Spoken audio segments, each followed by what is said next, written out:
The record number of migrants crossing into the U.S. already taxing for agents on the ground, and a dwindling budget is making it harder to track those with criminal records. Now, ICE is seeking more funding, saying without it, the U.S. will see more potentially dangerous criminals crossing our border. Let's bring in correspondent Ali Bradley. She is live along the border in Eagle Pass, Texas. So, Ali, the big question here is more money coming? Yeah, unfortunately, Nichole, that's what they're dealing with right now. ICE is seeing, unfortunately, more illegal immigrants committing crimes. They have the same amount of staffing, and they're facing $1 billion budget deficit. And DHS still has not shifted funds to the agency to respond to that issue. So this is becoming a problem that they're facing issues with detention and deportation. And also, ICE has reportedly been forced to redeploy some of their fugitive operations deportation officers back to regular enforcement efforts. This is something that NewsNation exclusively reported. And our reporting on this issue actually prompted Congressman Tony Gonzalez to set a meeting with the acting ICE director. Take a listen to what he had to say.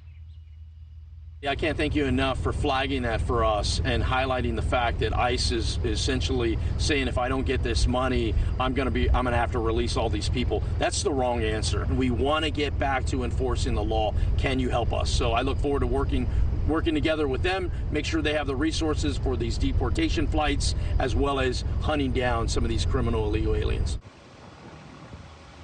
Okay, so some in Washington are arguing that the Senate border bill that failed last month would have addressed some of these issues. We talked with the director of the U.S. Immigration and Customs Enforcement's New York field office, who tells us that staffing is only part of the problem. The collaboration, or lack thereof, from New York law enforcement is also hampering their efforts. They will not honor those detainers, and they release the individuals back into the community, which unfortunately, it's a public safety issue for the community, but it's also a public safety issue for my staff, because now we're behind the 8 ball. We have to try and find these individuals after they've been released. A lot of them are transient, they move around, and out in the field, the criminals have the upper hand as opposed to taking custody of them.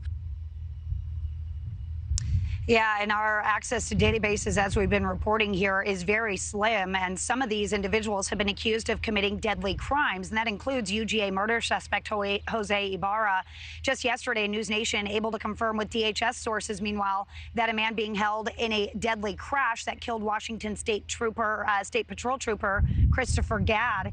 He illegally entered into the U.S. back in 2013. He was encountered by law enforcement several times in the year since without being removed. Of course, Washington State also a sanctuary for these illegal immigrants that are committing these crimes. And Nichole, right now, the influx of migrants doesn't seem to be slowing down at all, right? We talked about there's more migrants and there's the same amount of staffing. Well, we're seeing at least 7,000 migrants cross the southern border every single day for the last 5 days straight. Now, when we compare that to this time last week, we were only seeing between 6,000 and about 6,400 to 6,500. So that jump is pretty substantial, something that my sources say the spring surge is upon us here. Nichole. All right, Ali Bradley live along the border in Texas. Thank you. Thank you for watching. Go to newsnationnow.com to find NewsNation on your television provider. And don't forget to click the red subscribe button below to get more of NewsNation's fact-driven, unbiased coverage.